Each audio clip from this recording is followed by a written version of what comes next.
Good morning dear students. मैं राकेश शर्मा स्वागत करता हूं कोई इंटरनेशनल स्कूल के ऑनलाइन प्लेटफॉर्म पर। और आज के वीडियो में आप मेरे साथ स्टडी करने वाले हैं मूवमेंट के लेसन नंबर 4 की, जिसका नाम है इन द किंगडम ऑफ फूल्स। जैसा कि आपको नाम से ही पता चल रहा है, किंगडम ऑफ फूल्स मूर्खों का साम्राज्य, मूर्खों का साम्राज्य। तो इस चीज़ से एक चीज़ स्पष्ट हो जाती है कि जहाँ भी बात आती है मूर्खों की, तो उनके बारे में सुनने में या उनके बारे में पढ़ने में बहुत ही ज़्यादा आनंद आता है, क्योंकि उनके द्वारा जो एक्टिविटीज़ होती हैं, उनके द्वारा जो भी काम किए जाते हैं, वो कहीं ना कहीं मोर इंटरेस्टिंग, बहुत ज़्यादा रुचिकर होते हैं। तो कुछ ऐसा ही इस चैप्टर में R.K. रामानुजन ने डिस्क्राइब किया है, जो बहुत ही ज़्यादा इंटरेस्टिंग है और जिसको पढ़ने में बहुत ही ज़्यादा मज़ा आता है। R.K. रामानुजन ने इस चैप्टर में एक ऐसे राजा और मंत्री के बारे में डिस्क्रिप्शन दिया है, ऐसे और राजा मंत्री के बारे में बतलाया है जो कि दिन को रात और रात को दिन कर देते हैं और अपने पूरे के पूरे राज्य में एक आदेश निकलवाते हैं कि हर व्यक्ति अपने जो दिन के काम होते हैं उन कामों को रात में करेगा और रात्रि के जो काम होते हैं उनको दिन में करेगा। अर्थात जैसे ही सूर्य अस्त होगा, सारे के सारे व्यक्ति जगेंगे और जगने के बाद अपने नित्य प्रतिदिन के कामों को करेंगे, और जैसे ही सूर्य उदय होगा, सारे के सारे व्यक्ति अपने नित्य क्रियाकलापों से मुक्त होकर के उनको कंप्लीट कर करके सोने के लिए चले जाएंगे। इस प्रकार से वो योजना बनाते हैं और अपने राज्य में आदेश निकलवा देते हैं। और साथ के साथ एक और घोषणा करते हैं कि जो कोई भी इस आदेश की अवहेलना करेगा, इस आज्ञा का पालन नहीं करेगा, उसको मृत्युदंड दे दिया जाएगा। तो प्रजा डर के मारे, अपनी मृत्यु के मारे कि मर ना जाएं, कहीं ऐसा ना हो उल्लंघन हो जाए और राजा हमको मृत्युदंड दे दे, इस डर में आकर के जैसा राजा कहता है उसी प्रकार से करने लग जाते हैं। अर्थात प्रजा राजा की आज्ञा को मानती है और दिन होता है तो सोती है और रात होता है तो अपने कामों को करने लग जाती है। ऐसे काफ़ी दिन चलते रहते हैं। राजा और मंत्री मन ही मन प्रसन्न होते हैं कि हमने जो योजना बनाई, जो हमने घोषणा करवाई, वो सफल हो रही है, उसमें किसी भी प्रकार की कोई अड़चन, कोई रुकावट नहीं है। तो वो मन ही मन आनंदित होते हैं और गदगद होते रहते हैं। इस अवस्था को काफ़ी दिन व्यतीत हो जाते हैं। तभी एक दिन एक गुरु और एक सन्यासी, अर्थात एक चेला और एक गुरु, उस नगर में, उस राजा के शहर में भ्रमण करने के लिए आते हैं।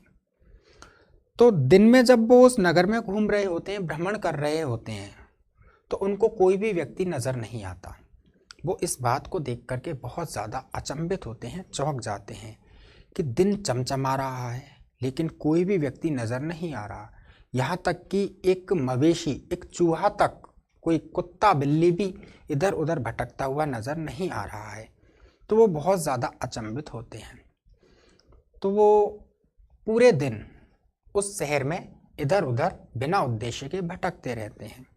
लेकिन जैसे ही संध्या होती है, सूर्य अस्त होता है, तो वो देखते हैं कि शहर में लोग बाग जगे, अपनी दुकानें खोली हैं, अपने खेतों को जोतने जा रहे हैं, अपने नित्य प्रतिदिन के काम कर रहे हैं।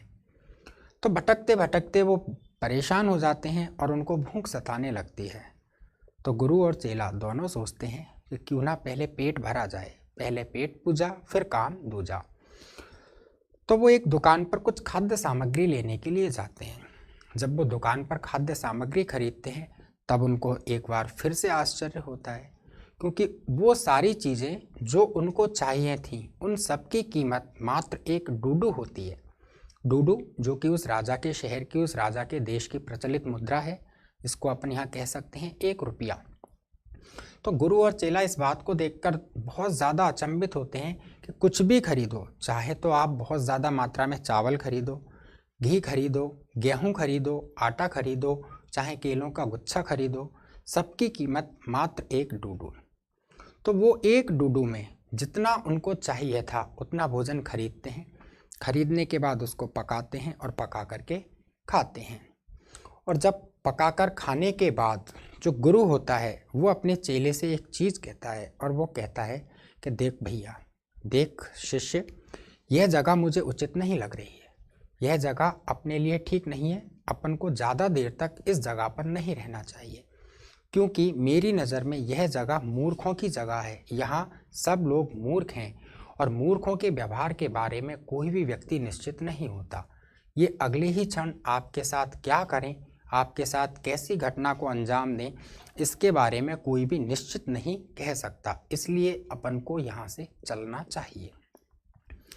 लेकिन जो चेला होता है वो तो मन ही मन आनंदित होता है। वो सोचता है कि ऐसी जगह कहाँ मिलेगी जहाँ सारी की सारी चीज़ें इतनी सस्ती हों।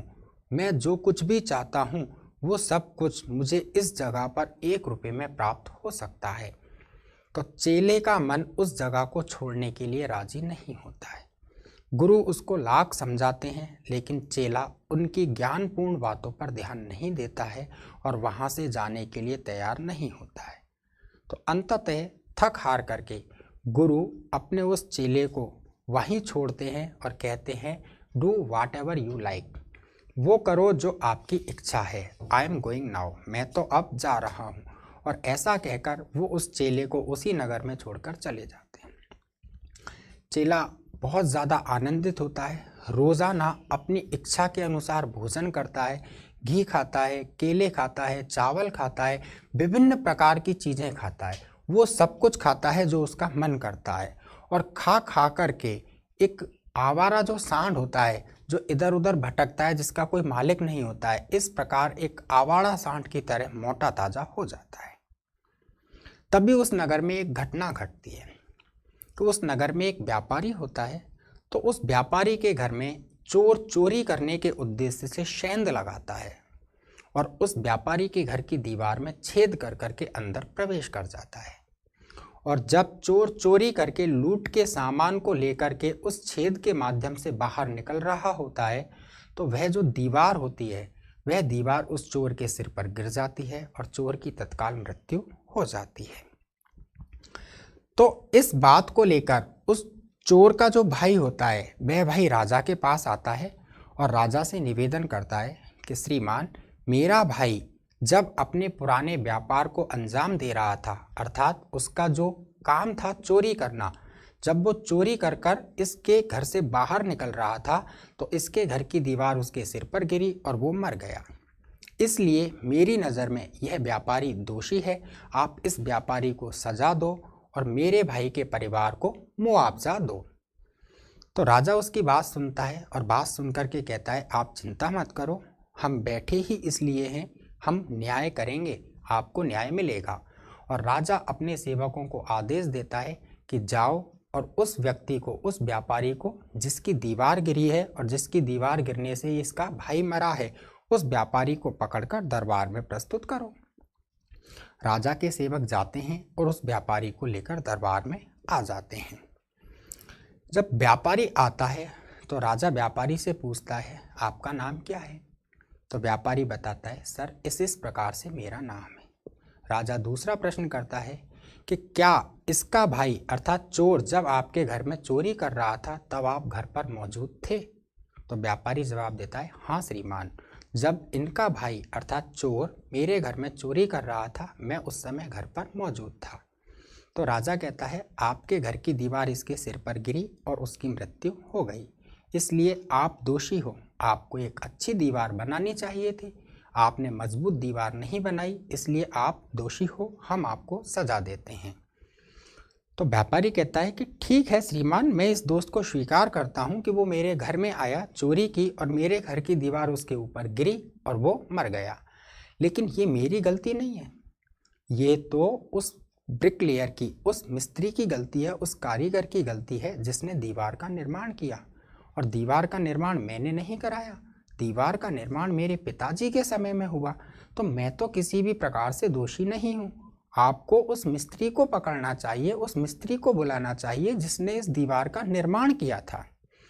तो राजा कुछ देर विचार करता है और सोचता है कि व्यापारी कह तो ठीक रहा है, व्यापारी की क्या गलती, व्यापारी ने दीवार थोड़ी बनाई, इसने तो बनवाई थी। तो राजा अपने सेवकों से कहता है कि जाओ और उस राजमिस्त्री को लेकर आओ जिसने दीवार का निर्माण किया। तो सेवक एक बार फिर जाते हैं और उस मिस्त्री को लेकर के दरबार में प्रस्तुत कर देते हैं। राजा उस मिस्त्री से फिर प्रश्न पूछता है कि क्या आपने इस व्यक्ति के पिता के ज़माने में दीवार का निर्माण किया? तो मिस्त्री इस बात को स्वीकार करता है कि हाँ श्रीमान, मैंने इस व्यक्ति के पिता के समय में इनके घर की दीवार का निर्माण किया।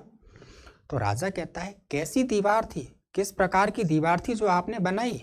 वो अच्छी दीवार नहीं थी, वो बेचारे इस असहाय चोट पर गिरी और उसकी मृत्यु हो गई, इसलिए आप दोषी हो, आपने एक व्यक्ति का कत्ल किया है, मैं आपको सजा देता हूँ।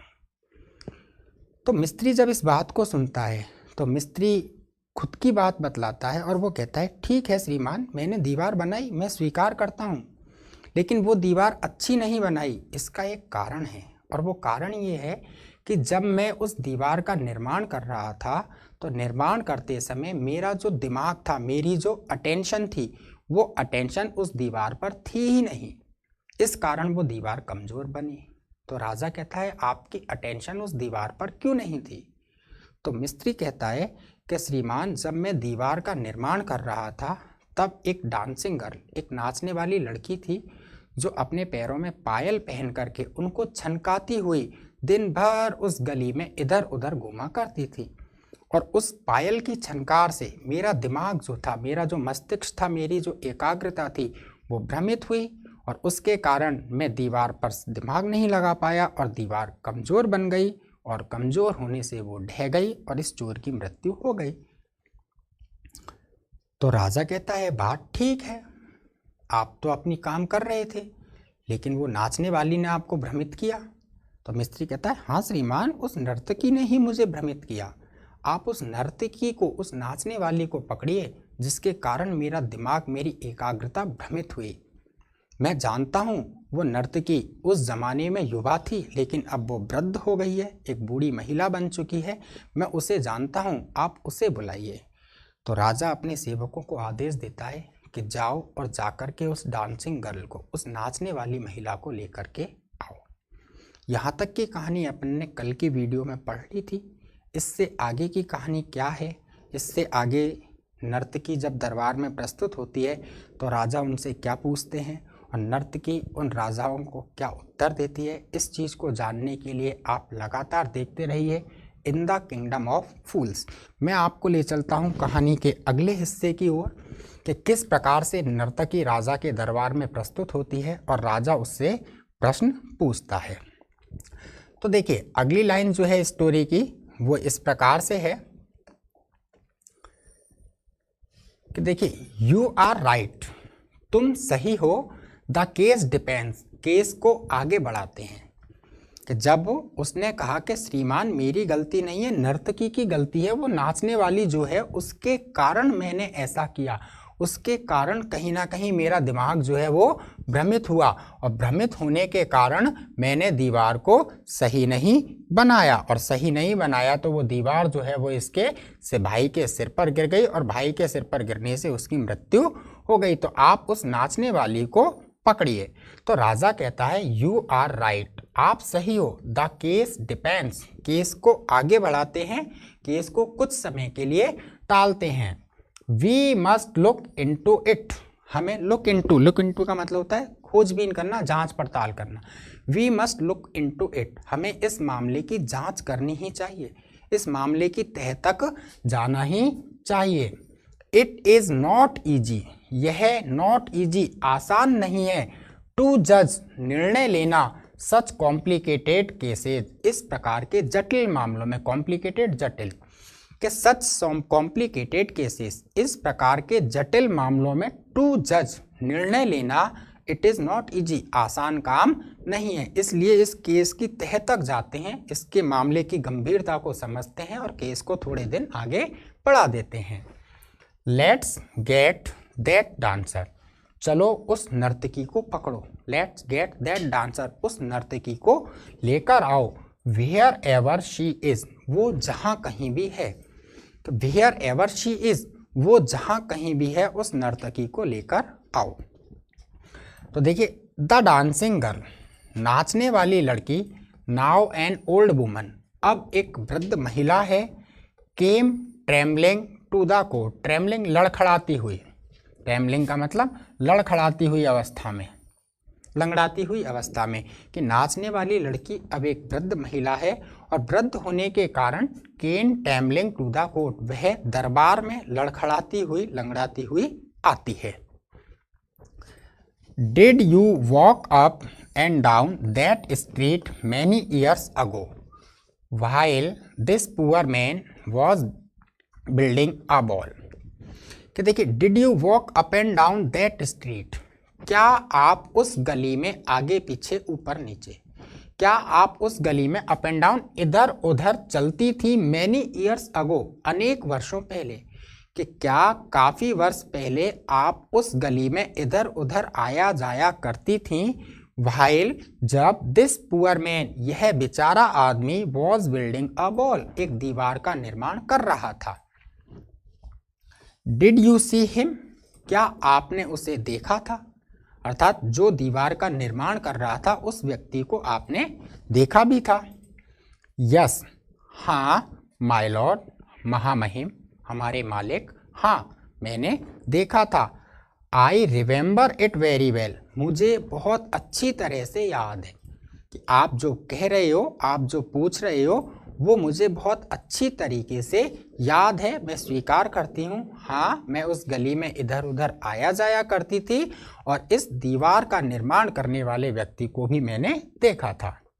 So you did walk up and down with your anklets jingling. तो देखिए, राजा कहता, so you did walk up and down, आप इधर उधर आती जाती थी, विद योर एंकलेट्स जिंगलिंग, अपनी पायल को छनकाते हुए, अपनी पायल की छनक लेकर के आप इधर उधर उस गली में आया जाया करती थीं।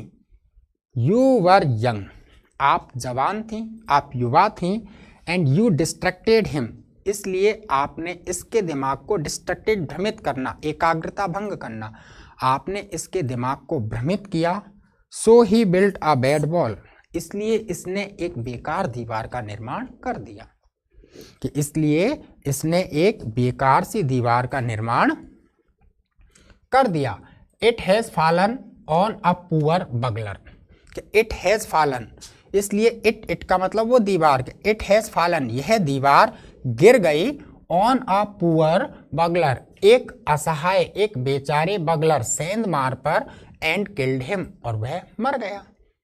कि इसने जो दीवार बनाई वो आपके भ्रमित करने के कारण कमजोर बनी, और कमजोर होने के कारण गिर गई, और गिरने से बगलर जो है किल्ड, वो मर गया। You have killed an innocent man, आपने एक इनोसेंट, भोले भाले, आपने एक सीधे साधे भोले भाले व्यक्ति का कत्ल किया है, खून किया है। You will have to be punished, you will have to be punished, आपको मृत्युदंड मिलेगा, आपको सजा मिलेगी ही। She thought for a minute and said, तो उस नाचने वाली ने, शी का मतलब the dancing girl, she thought for a minute, उस नाचने वाली में कुछ मिनट के लिए सोचा, कुछ मिनट के लिए विचार किया, एंड सेड, और उसके बाद उसने कहा, माय लॉर्ड वेट, क्या कहा, माय लॉर्ड वेट, मेरे मालिक, मेरे स्वामी, हमारे महामहिम, वेट, इंतजार करो, थोड़ा रुको, थोड़ा विचार करो। I know now why I was walking up and down that street, कि आई नो नाउ, मैं अब जानती हूँ, कि इंतजार करो, आई नो नाउ, अब मैं जानती हूँ, why I was walking up and down that street, कि मैं उस गली में अप एंड डाउन, इधर उधर, वॉकिंग अप क्यों चलती थी, कि मैं जानती हूँ, अर्थात मेरे पास मेरा कारण है, मैं आपको वो कारण बतलाती हूँ कि मैं किन कारणों से उधर उधर उस गली में आया जाया करती थी। I had given some gold to the goldsmith, I had given, मैंने दिया था, अर्थात मैंने दे रखा था, सम गोल्ड, कुछ सोना, to the goldsmith, goldsmith सुनार, कि मैंने कुछ सोना एक सुनार को दे रखा था, to make some jewellery for me, अपने लिए कुछ आभूषण बनाने के लिए। I had given some gold to the goldsmith to make some jewellery for me, कि मैंने खुद के लिए कुछ आभूषण बनवाने के लिए कुछ सोना एक सुनार को दिया था। ही वॉज अ लेजी स्क्रॉन्डल, वो एक आलसी सुनार था, वो एक आलसी किस्म का सुनार था।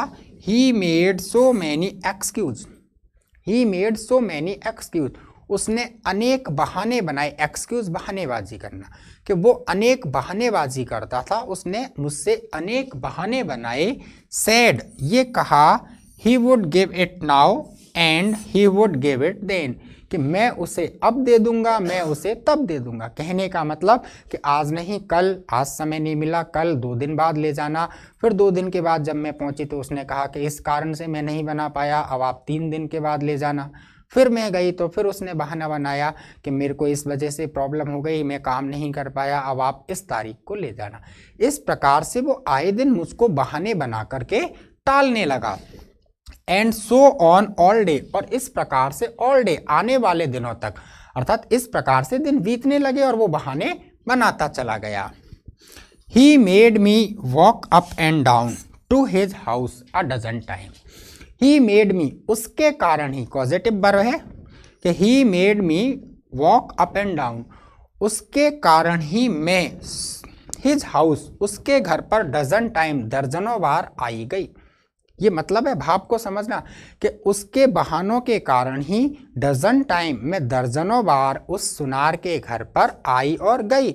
और जब मैं सुनार के घर पर आती जाती थी तो रास्ते में ये ब्रिकलेयर जो है, ये मिस्त्री जो है, मुझे देखा करता था। ये कहानी है श्रीमान। आगे देखिए क्या है, इसको स्लाइड अप कर लूं तो देखिए, that was when this bricklayer, कि वो जो डांसिंग गर्ल है वो कहती है कि उसके बहानों के कारण ही मैं इधर उधर आया जाया करती थी। और that was when this bricklayer सामी, और यह तभी था जब उस ब्रिकलेयर ने, उस राजमिस्त्री ने, उस काम करने वाले मजदूर ने मुझे देखा। इट्स नॉट माई फॉल्ट, ये मेरी गलती नहीं है, मैं अपनी इच्छा से थोड़ी गई उस गली में, मैं अपनी इच्छा से अपनी शक्ल को, अपनी सुंदरता को मिस्त्री को दिखाने के लिए थोड़ी जाती थी, मैं उस सुनार के बहानों के कारण बार बार इधर उधर जाया करती थी। तो इट्स नॉट माई फॉल्ट, यह मेरी गलती नहीं है मेरे मालिक। It is the dam gold Smith fault, यह तो उस डैम, धूर्त, नालायक, यह तो उस धूर्त नालायक सुनार की गलती है, उसका अपराध है, उसी का दोष है। Poor thing, she is absolutely right. तो राजा कहता है, विचित्र बात है, शी इज एब्सोल्युटली राइट, ये एकदम सही है, अर्थात नाचने वाली भी एकदम सही कह रही है, नाचने वाली की कोई गलती नहीं है। यदि वो सुनार बार बार बहाने नहीं बनाता, एक बार में ही आभूषण बनाकर दे देता, तो ये क्यों जाती उस गली में बार बार। वास्तव में दोष किसका है, सुनार का दोष है, उसके कारण ये इधर उधर आने जाने लगी। Thought the king weighing the evidence, राजा ने सोचा, थॉट द किंग, राजा ने सोचा, वेकिंग द एविडेंस, जो सबूत थे, जो प्रमाण थे, जो साक्ष्य थे, उन साक्ष्यों का आकलन किया। कि राजा ने सबूतों का, जो प्रमाण थे, उन प्रमाणों का आकलन किया और कुछ विचार किया, सोचा, और सोचने के बाद कहा, शी इज एब्सोल्युटली राइट, कि ये महिला अर्थात नाचने वाली सही है, बिल्कुल सही कह रही है। We have got the real culprit at last, हमें अंततः वास्तविक अपराधी, रियल कल्प्रिट, दोषी, कि हमें अंततः वास्तविक अपराधी, रियल जो दोषी है, वो दोषी मिल चुका है। गेट द गोल्ड स्मिथ, सुनार को लाओ, गेट द गोल्ड स्मिथ, सुनार को पकड़ो। Wherever he is hiding, वो जहां कहीं भी छुपा हुआ है, कि wherever he is hiding, वो जहां कहीं भी छुपा हुआ है, उस सुनार को पकड़ो। एट वंस, तुरंत ही पकड़ो, तत्काल ही पकड़ो। तो देखिए, द किंग्स बेफ्स search for the goldsmith. The king's बेफ, बेफ का मतलब जनरली होता है प्रहरी।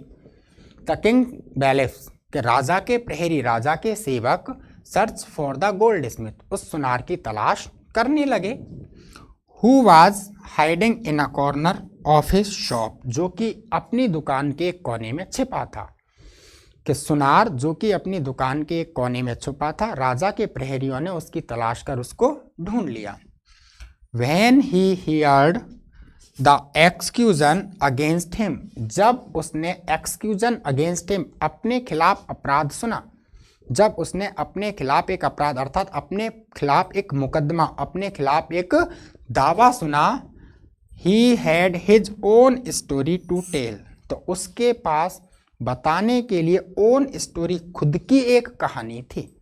कि जब उसने स्वयं के खिलाफ एक मुकदमा, एक अपराध सुना, तो उसके पास खुद की बताने के लिए एक कहानी थी। क्लियर है? आज के लिए इतना ही काफ़ी। इससे आगे की कहानी क्या है, अर्थात उसकी कहानी क्या है सुनार की, कि सुनार राजा के दरबार में आकर के राजा को क्या बतलाता है और राजा उससे क्या कहता है, इसको जानने के लिए आप लगातार वीडियो देखते रहें, किसी भी वीडियो को मिस ना करें। इससे आगे की कहानी मैं आपको अगले वीडियो में डिस्क्राइब करूंगा। तब तक के लिए stay healthy and stay safe.